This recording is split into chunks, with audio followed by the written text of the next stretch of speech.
The day my twin brother married my fiancée was coincidentally the day I was pronounced dead, courtesy of a car accident arranged by my parents.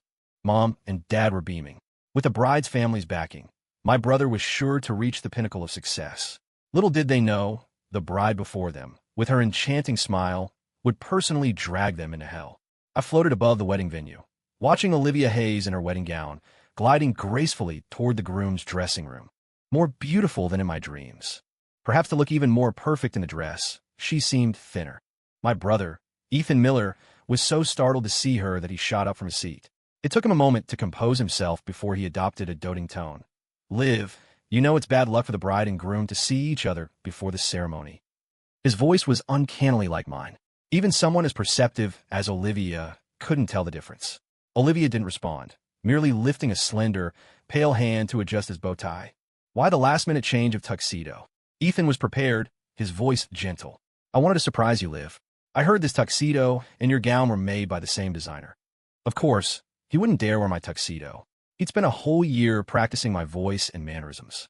But no matter how many personal trainers he hired or how much iron he pumped, he couldn't sculpt a physique identical to mine. A body built in a rush could never truly replicate one honed by years of consistent training. Olivia's hand, after adjusting Ethan's bow tie, slid down the front of his shirt, her arm lightly encircling his lower back. Ethan immediately dipped his head, closing his eyes to hide his elation. He'd hired people to secretly film Olivia and me, to study our interactions.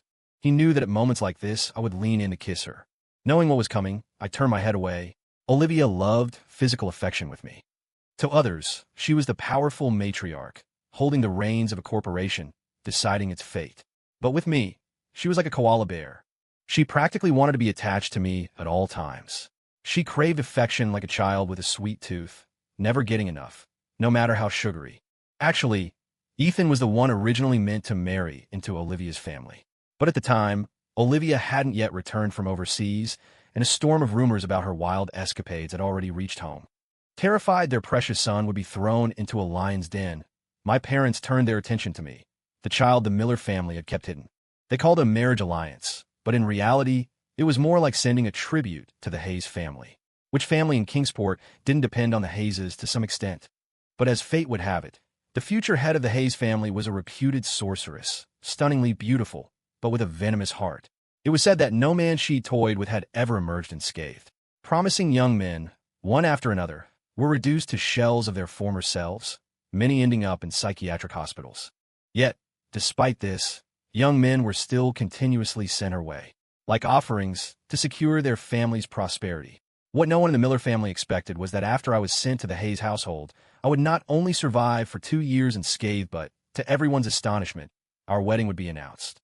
When the wedding invitation from the Hayes family arrived, the whole of Kingsport was buzzing. The Millers were equally frantic. Just when I thought I might finally see a flicker of warmth in my parents' eyes, I was met instead with a death sentence. Even though I was their child, just like my brother. Simply because I was a bit plumper at birth, they stubbornly believed I had stolen everything that rightfully belonged to him. They blamed my brother's congenital frailty and his subsequent personality flaws entirely on me. My father, a businessman, was particularly superstitious. He consulted a psychic. One of us brothers, the psychic had said, would bring ruin to the Miller family. My parents hadn't intended to keep me, but my grandmother stepped in. "Keep him. If worst comes to worst, I'll take care of him myself, old as I am." And so, I was sent to live in a small town out in the country, secretly raised by my grandmother. Grandma named me Nathan. She hoped I would be a man of integrity and kindness. Ultimately, I couldn't completely turn away from the two of them. My brother, Ethan, had already leaned in, his face close to Olivia's exquisite one. I drifted closer, wanting Olivia to notice me, wanting Olivia to realize that the Ethan standing before her was not me. Though we'd been together for 2 years, I still felt I didn't fully understand her. But I still hoped, for the sake of me being her fiancé, that she would find my body, my corneas already harvested. "Olivia, I'm so cold." Alas, Olivia didn't sense me, nor did she let Ethan kiss her. Instead, she took 2 steps back, tilted her head up, and looked Ethan straight in the eye. "Why didn't you answer your phone last night?" Ethan froze for a second, then quickly took her hand, explaining, "Yesterday, I heard Grandma had a fall, so I rushed to the hospital to see her. I must have missed your call."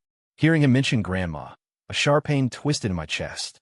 It was Grandma who had fought tooth and nail to save me, who had cared for me day in and day out, raising me. Why then would she call and trick me into going to that intersection, allowing a bribed truck driver to run me down? I wanted to ask Grandma, why couldn't she bear to abandon me then, yet could bear to kill me now? Hearing Ethan's explanation, Olivia replied, Grandma's well-being is indeed more important. Hearing this, I couldn't help but frown. Olivia never used to say things like that. From the very first day of our arranged courtship, she had said I was a sacrificial offering sent by the Miller family. From then on, I had to be at her beck and call. Always available, texts answered instantly, phone on standby 24/7. In short, she made me promise that she would be the most important person in my life, that no one could come before her. And over these years, I had indeed kept that promise. That's how I earned her refusal of other offerings, and even this grand wedding. You're always so understanding, Liv. Seeing Olivia wasn't angry, Ethan grew bolder. He was about to lean in and press his lips to hers. But then a knock on the dressing room door. Olivia's assistant's voice came through. Ms. Hayes, you have a personal call. Okay. Olivia pulled away and left. Ethan's mouth twitched. That assistant had no tact. Once he successfully married Olivia and got into Hayes Corp, she'd be the first one he'd fire. Ethan adjusted his tuxedo in the mirror, his vision suddenly blurring. He slammed his fist on the dressing table in frustration. Just then, Mr. and Mrs. Miller walked in together. Mr. Miller's face was alight with joy. Ethan, it's done. With that, he tossed a phone onto the table. I recognized it immediately. It was my phone. The corneas? Ethan raised an eyebrow, that being his only concern at the moment. Don't you worry, son. It's all been taken care of. If you want, you can have his surgery tomorrow, Mrs. Miller said, caressing his face with a look of adoration. No loose ends, right? The thought of no longer being tormented by blurred vision put Ethan in a much better mood. Relax, Ethan. We dumped it in a lake out in the middle of nowhere. By the time spring rolls around in 3 or 4 months, it'll be bloated beyond recognition, and this whole thing will have blown over, Mr. Miller said nonchalantly. He spoke as if discussing some object, without a hint of emotion. Floating in midair, I tried to clench my fist but found I had no strength. Only at this moment did I realize. The ones who had bribed the driver to kill me were my own parents. Don't talk about it. Today's my wedding day. It's bad luck. Ethan said, as if disgusted. It's all right, son. Don't worry. We've already had a spiritualist perform a ritual, a binding curse, to ensure his soul never finds peace. So, he can't bother you, Mrs. Miller said with a motherly smile. Floating freely in the air, I couldn't help but raise an eyebrow. This spiritualist, though, didn't seem very effective. Hearing this, Ethan felt a wave of relief, but he still feigned a troubled expression. Doing this to Nathan, it doesn't feel right. That Jinx, what kind of brother is he to you? Mr. Miller spat, his face contorted with anger. That's right, son. Don't you feel burdened? He owes you all of this. When I think about how he bullied you even in my womb, how small and weak you were when you were born, my heart just aches. Your weak constitution, your poor eyesight, it's all because that Jinx drained you. Not only that Jinx ruined our family business, forcing us to live at the mercy of others. Sending him to the Hayes family to enjoy 2 years of comfort was already letting him off easy, Mr. Miller grew angrier as he spoke. Hearing this, I almost wanted to laugh. I wondered if, in the future, he'd also blame his erectile dysfunction or his wife's infidelity on me. Son, you don't need to feel guilty. The position of Olivia Hayes' husband was rightfully yours from the start. He took what was yours. Now, things are just being set right, Mrs. Miller chimed in. He once saw Olivia as a terrifying monster, which was why he let me take his place. Later, when he realized I seemed to be doing quite well by Olivia's side, even securing a formal engagement, and with Olivia poised to take full control of her family's empire, he started seeing Olivia as a goddess. And when the Hayes family announced our wedding, he went mad wanting to snatch it all back. The ceremony was about to begin. Ethan was already standing in the spot that should have been mine, awaiting the bride he'd dreamt of, awaiting the immense wealth that was about to descend upon him. Mr. and Mrs. Miller were all smiles. Olivia was a woman. As long as their precious son married her, wouldn't the Hayes Corporation eventually be under the Miller family's control? I drifted out of the chapel, silently watching Olivia, who, even at a time like this, was outside, gravely handling business matters. I knew that soon she would officially take over Hayes Corp. She wouldn't be soft-hearted like her father. Then, she would make her move against several of Kingsport's notoriously corrupt elite families. She had meticulously planned for years, waiting for this moment to close her net. Accepting those so-called sacrificial offerings, even today's wedding, was merely a smokescreen she prepared to buy herself time. Last night, around midnight, Grandma called me. She wanted to accompany me on a trip back to the Miller house. I had originally thought blood was thicker than water, that my parents finally wanted to let go of their prejudice and acknowledge me. If that was the case, I still wanted to warn them to stop their wicked ways, to lie low. Perhaps they could escape the Hayes corpse impending reckoning. But I never expected that before I could even speak, I'd be run down on the road back to the Miller house. I'll never forget the expression on Grandma's face as she watched me from across the street. No sadness. There was even a hint of relief. "Grandma, did even you feel I deserved it?" The ceremony began. All eyes were on her. Olivia walked in step by step. She was breathtakingly beautiful. Floating in the shadows, I watched this scene, wanting to cry. I longed to hold her hand, but I could no longer do that. Ethan took a few steps forward to take her hand, as if to firmly grasp the prosperity and honor of the rest of his life. But Olivia didn't extend her hand. She just looked at him quietly, her gaze scrutinizing, her lips pressed into a thin line. This was the expression she often wore when she suspected something about me. Could it be? She found out. "Liv, what's wrong?" Ethan asked nervously in a low voice. Olivia didn't answer him, merely asking in return, "You seem very happy." Ethan immediately wiped the smile from his face. He'd almost forgotten he was supposed to mimic my usual anxious demeanor. So he lowered his head, his voice laden with a cryptic meaning. "Happy and not happy." Olivia waved her hand. "That's enough for today." With that, she turned and left. The guests dispersed in a hurry. Everyone had come out of respect for the Hayes family. If the future head of the Hayes family said to leave, no one dared to linger. Only the Miller family remained, pacing anxiously. What did this mean? Was it postponed or called off? But with a million questions swirling in their minds, they didn't dare chase after her to ask. Even I, floating in the air, was somewhat puzzled. If it was a smokescreen, then the act should have been played out to the end. Why did she suddenly change her mind? Just because Ethan looked happy?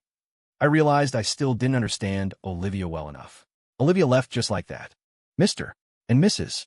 Miller, fearing Ethan would be heartbroken, took turns comforting him. Ms. Hayes just said that's enough for today. She didn't directly say the engagement is off. You don't need to be sad. Right, maybe Ms. Hayes just had something important at the company to deal with. Ethan just paced back and forth irritably, meticulously replaying their interaction. He practiced countless times, watching the secret videos he'd taken. His performance just now shouldn't have had any flaws.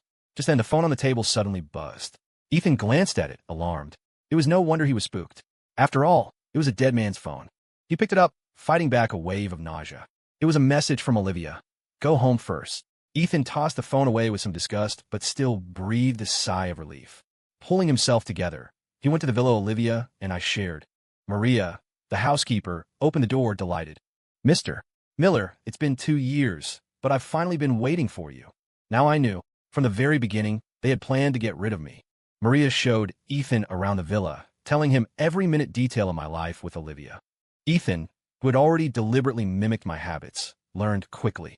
"But I heard that Jinx also had a dog." Ethan remembered this and quickly asked. "Don't worry, sir. I've already taken care of it," Maria said with a smile. Hearing this, my mind went blank. I frantically drifted around, searching for my buddy, but I searched everywhere inside and outside the villa and found no trace of him. To prevent Ethan from being exposed, they wouldn't even spare my buddy. True, they dared to kill a person, let alone a dog. Buddy was a little mutt. One snowy day, I found him, nearly dead, on the road outside the villa. In that moment, I felt like a child again, locked out on a snowy night, close to freezing to death by the front gate. I stood at the villa door, holding him, and tentatively asked Olivia for the second time in my life, "Can I keep him?" The first time I'd asked Olivia for something was when I encountered a truck driver who'd been injured in an accident but refused an ambulance because he had no money. I wanted to bring a stranger home, so I had to ask Olivia. The funny thing was, when a man left the next day, he called me boss and her boss lady. And this time, I brought back a dog. Olivia recoiled in disgust, sternly saying no. So sternly that if I pleaded any further, it felt like she would throw both me and the puppy out the door. It wasn't until I stood outside with the puppy until nightfall that she snapped at me irritably. "Aren't you going to get your butt in here?" I knew she'd relented. Overjoyed, I took the puppy inside to bathe him, fed him milk, and named him Buddy. Although Olivia would always put on a mask in disgust whenever she saw Buddy afterward, she never kicked him out. Later, a guest who knew about feng shui came over. Seeing Buddy lying obediently at Olivia's feet, he shook his head. This dog is all black, but its nose and tail are white. That's very unlucky. Hearing this, I quickly carried Buddy upstairs. As I closed the door, the guest words still slipped through the crack. If you must keep it, you need to cut off its nose and tail. I quickly slammed the door shut, clutching Buddy and trembling in my room. I didn't even dare go down for dinner. Thankfully, Olivia never mentioned it again. Buddy's nose and tail were spared. That evening, Olivia returned. As soon as she entered, Ethan rushed up to take her coat and bag. Olivia quickly noticed that a little black fur ball wasn't tumbling and scrambling towards her. She frowned and asked, "Where's the dog?" Maria quickly answered with a smile. "Well, yesterday I was busy seeing off guests and forgot to lock Buddy up. He got into the trash can, ate a lot of chicken bones, and perforated his stomach. He's at the pet clinic on N4 right now." Floating in the air, I clenched my fists in anger. Lies. Buddy was a good boy. He never rummaged through the trash. Unfortunately, Olivia couldn't hear my rebuttal. She just hummed an acknowledgement and went upstairs. Ethan followed her. I wanted to float to the pet clinic to see Buddy, but I found I couldn't move far from this place. Olivia went straight to take a shower. Ethan was thrilled and quickly went into the bedroom to prepare everything. Having already bathed, he hurriedly tidied his hair in the mirror, his fingertips brushing over the freshly tattooed mole behind his ear, identical to mine. He was determined to succeed. Olivia came in, like a lotus emerging from water, captivating. Ethan's eyes darkened. He went to pull her to sit on the edge of the bed, then carefully began to blow dry her hair. Every movement had been meticulously practiced. Sure enough, it didn't arouse Olivia's suspicion. As his breathing grew heavier, I really didn't want to stay here any longer. Ethan took out a small foil packet from under the pillow. Just as he was about to tear it open, Olivia suddenly spoke. "Get out." Though reluctant, Ethan didn't dare disobey Olivia. He retreated with annoyance and confusion. Even after returning to the guest room, Ethan still couldn't figure it out. Carefully recalling the sequence of events, Ethan keenly sensed where the problem lay, muttering to himself. Could it be that the size, or some of that thing wasn't right? That can't be. I bought it according to what Maria said. Did Olivia suddenly change her preference? I couldn't help but want to laugh. A year ago, concerned about Olivia's experience, I had begged her to let me get a vasectomy. We hadn't used those things in ages. Did Maria only know how to snoop through the bedroom drawers, but not count properly? Just then, the phone on the table buzzed again. Ethan picked it up and looked. "Tomorrow morning, I'll go with you to see Grandma." Ethan instinctively wanted to refuse, but remembering her attitude earlier, he truly didn't dare to defy her in the slightest right now. Not daring to hesitate too much, he replied, "Okay." Floating in midair, I fell into deep thought. Before, she had never cared about my family. She was going to accompany Ethan to see Grandma.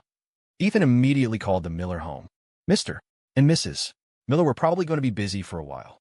The next morning, Olivia took Ethan to the hospital where Grandma was staying.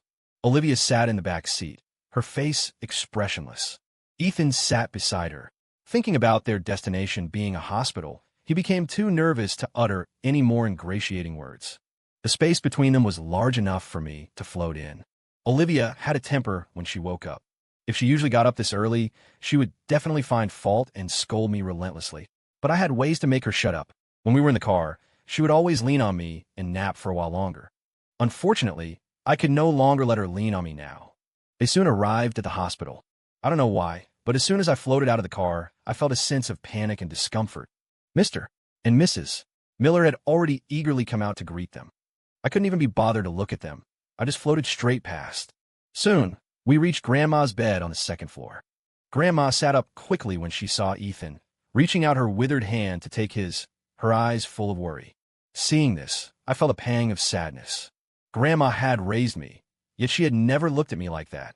Not when I had a high fever from being frozen as a child, nor when I almost drowned after falling into the river, nor yesterday when I lay in a pool of blood. "Grandma, why did you have to want me dead? Perhaps I would have been willing to give your grandson my corneas in my current position." Unfortunately, Grandma couldn't see me. In her eyes, there had only ever been her other grandson. Mr. and Mrs. Miller politely said that Grandma had just had a fall and it was nothing serious. There was no need to make such a fuss to visit her. Olivia said, with a touch of indifference, that she was an elder, after all. Then she carefully inquired about how Grandma had fallen yesterday and how Ethan had brought her to the hospital. But I kept looking towards the end of the corridor. I could feel that my body was in this hospital.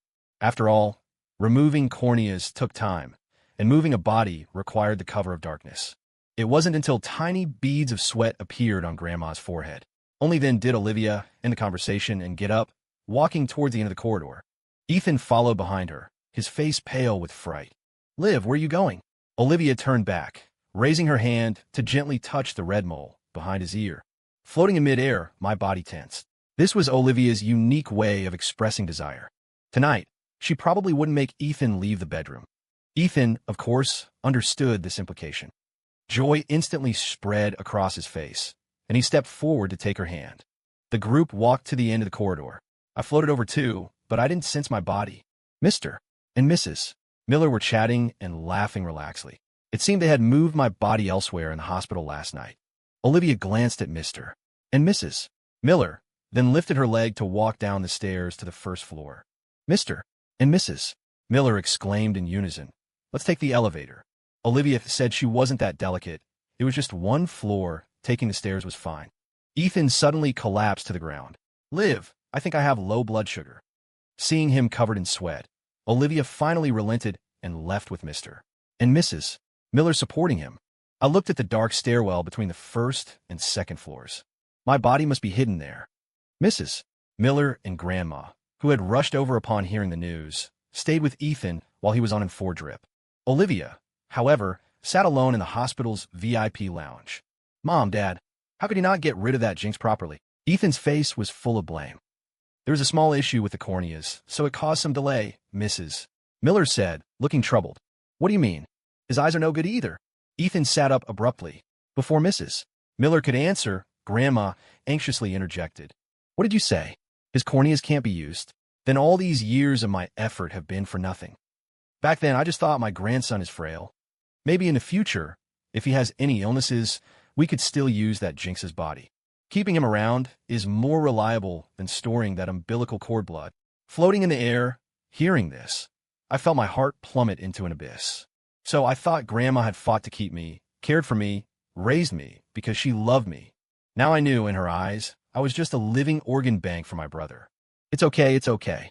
Even if that jinx's eyes can't be used, Mom and Dad will still find corneas for you. Besides, we all saw how affectionate Ms. Hayes was with you just now. Son, don't worry. Once Ms. Hayes is done with his busy period and you two are officially married, the Hayes family will be ours. Hearing Mr. and Mrs. Miller's reassurances, a smile finally appeared on Ethan's face. "Dad, Mom, Grandma, you're all so good to me." The three of them exchanged a smile. "You're our Miller family's only treasure." Who else would we be good to? I didn't stay in the room any longer. There was no place for me here anymore. I floated to the lounge where Olivia was. I saw a young doctor spot her through the glass door, push it open, and walk in, speaking familiarly. "Ms. Hayes, what brings you to the hospital?" "Allergies again." I was a bit surprised. Did she often have allergies? "Dr. Evans," Olivia greeted him warmly, acknowledging a past Minter-student dynamic. "So you still remember to call me Dr. Evans, huh? I've told you countless times, you can't keep that dog anymore. If this continues, even daily nebulizer treatments for your asthma won't help." The young man couldn't help but scold her. It was then I realized Olivia was allergic to dog fur. Then why did she let me keep Buddy? It had even reached the point of triggering her asthma, yet she never once mentioned sending Buddy away. "Olivia, you did care about me a little, didn't you? Here, this is your medication for this time. Remember to get rid of that dog of yours soon. I've saved my number in your contacts too. I can never seem to reach you lately. No one's stopping you from hiding away your pretty boy, but you can't just abandon the hospital project, can you? See if I don't report you to our old professor." After the doctor forcibly took her phone and added himself to her contacts, he left, still grumbling. I was just stunned for a moment when I heard the words, "hiding away your pretty boy." So, in her friend's eyes, that's what our relationship looked like. That night, Ethan had long since finished his drip and returned to the villa. But Olivia remained in her study, meeting with people, and didn't emerge until late at night. Strange. She touched Ethan's mole today. Shouldn't she have let him stay the night? "Ms. Hayes, you finally remembered the hospital project. There's an old man who complains to me every day that his star protege became a CEO and forgot all about her mentor. Olivia's best friend and business partner, Chloe Vance, said irritably. So, she went to the hospital today for a previously planned project. I had thought she'd figured out the Miller scheme." Chloe poured her a glass of wine, but Olivia waved it away. Chloe continued talking about the new hospital project, but Olivia seemed distracted. "Liv, what's wrong with you?" Chloe finally asked, belatedly noticing. "Chloe, I've been dreaming a lot lately that Nathan says he's cold," Olivia said softly. Chloe nearly choked. "Seriously, if you want to kick me out so you can go cuddle your husband, just say so. This is not how you show off your love life. Husband. So, that's what she called me in front of her best friend." Chloe left, muttering under her breath. But Olivia sat in the study for a long time without coming out. After a while, the faint aroma of wine from Chloe's glass drifted over. Olivia fought back a wave of nausea. Hopefully, it's just a dream. After saying this, she seemed extremely tired. She didn't call Maria to come up and tidy, just walked over to a simple sofa in the study and leaned back. I really wanted to go over and support her, but unfortunately I couldn't. So, I had appeared in Olivia's dreams too. Olivia fell asleep on the sofa. Her brow twitched. She must be having a nightmare.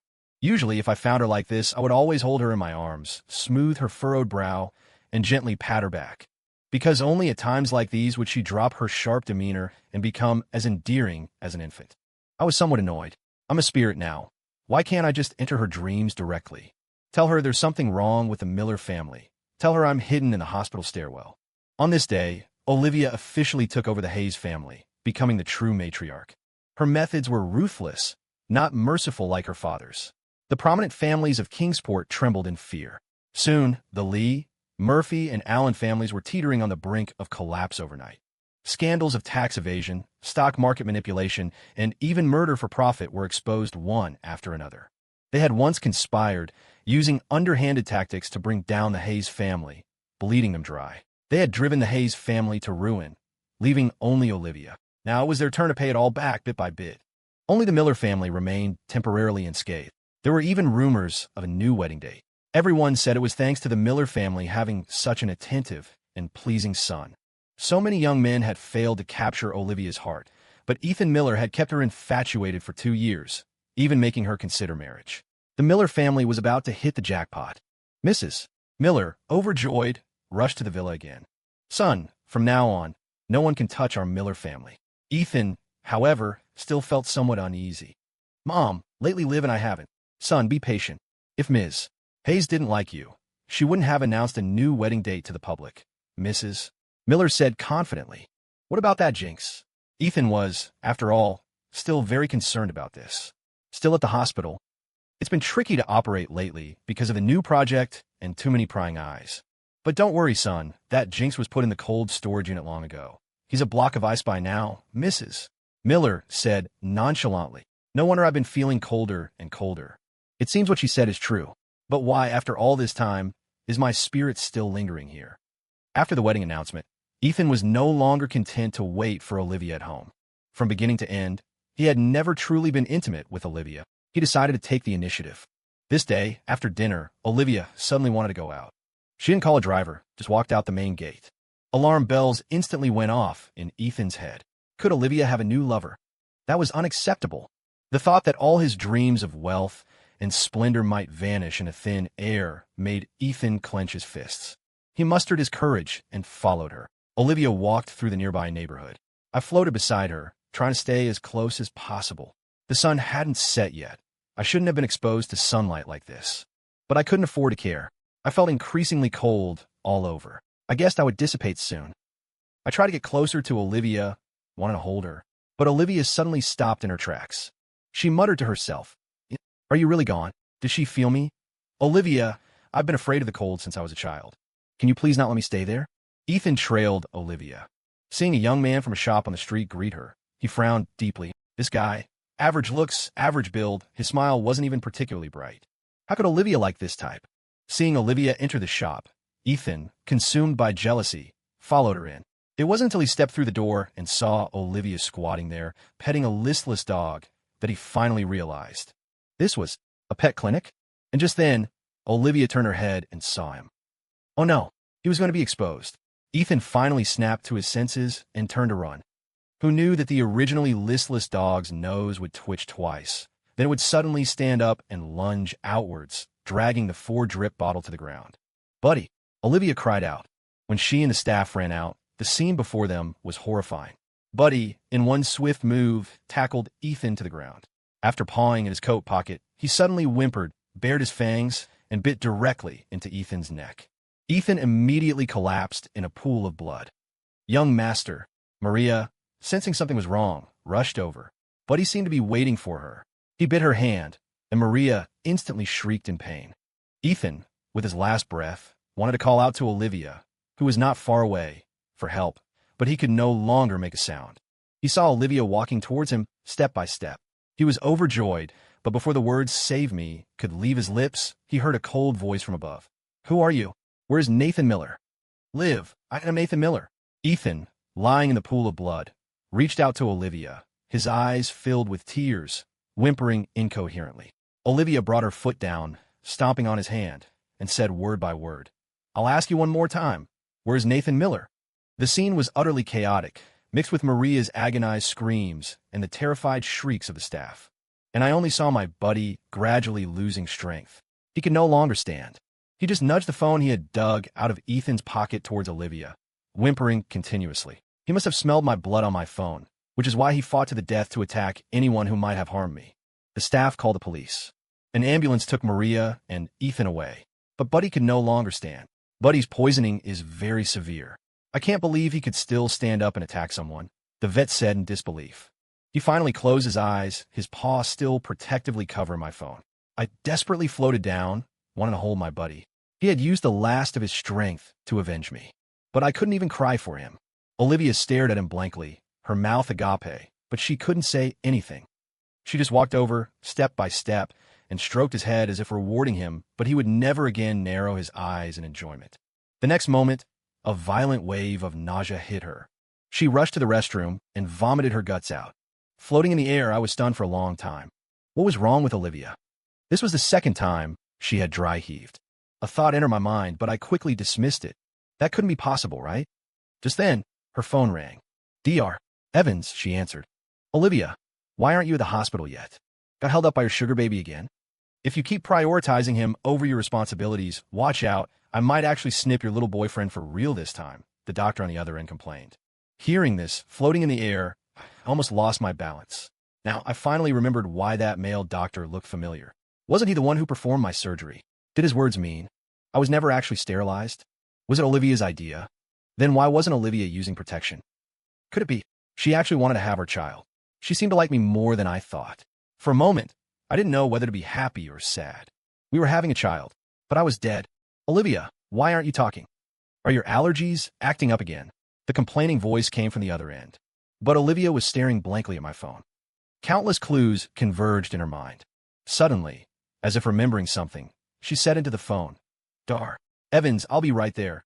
Afterward, she dialed her assistant's number, locked down all hospital exits, detained any suspicious individuals immediately. Olivia sped to the hospital. First, she went to the stairwell between the first and second floors she'd seen earlier. Nothing. The morgue, the autopsy room, nothing. She remembered the words I had said in her dream and walked step by step to the door of the cold storage unit. I floated above the door.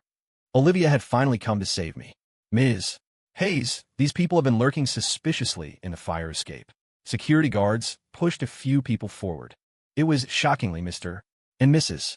Miller and another middle-aged man. Olivia felt this man looked somewhat familiar, but she couldn't recall when she had seen him. "Where is his body?" Olivia's tone was glacial. Mr. and Mrs. Miller stood rooted to the spot, helpless. "No, it's not our fault. He just wasn't looking where he was going." Olivia's cold, sharp gaze swept over them. The two of them shrank back further, but still mustered the courage to say, "That Jinx deserved to die. He leached Ethan's nutrients and luck. This position was always meant for Ethan. He was just an imposter." Olivia slammed her fist on the door of the cold storage unit. "I'm asking you, where's the body?" Mr. and Mrs. Miller were so frightened they immediately fell to their knees. They pointed towards the cold storage.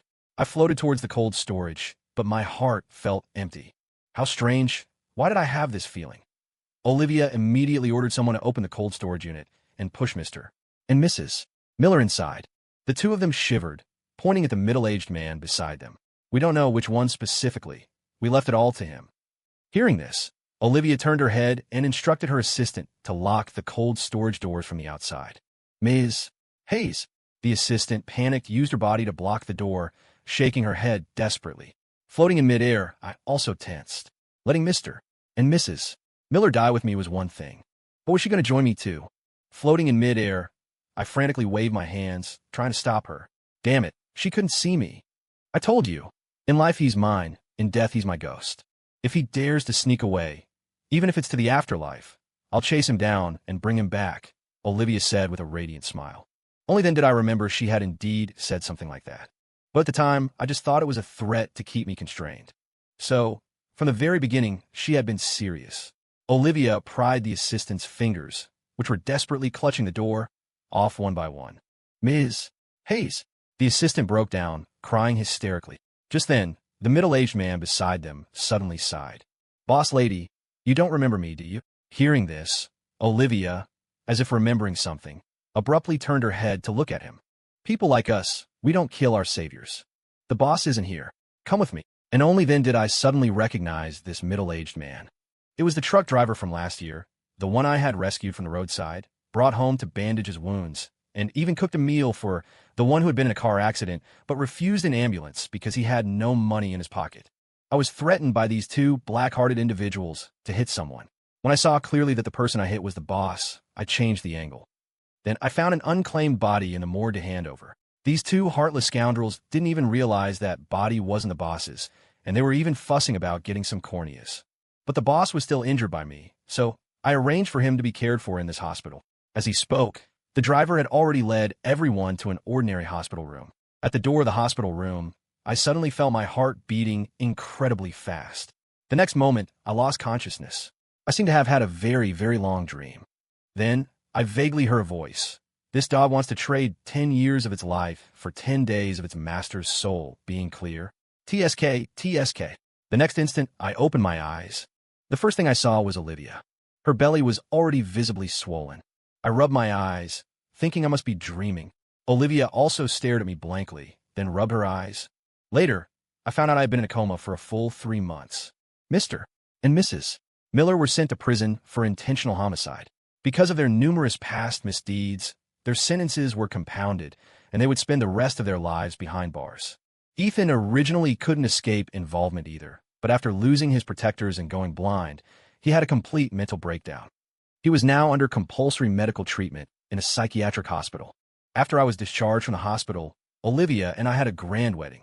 6 months later, Olivia and I welcomed our child. A lovely daughter with a birthmark on the tip of her nose and on her bottom, identical to Buddy's.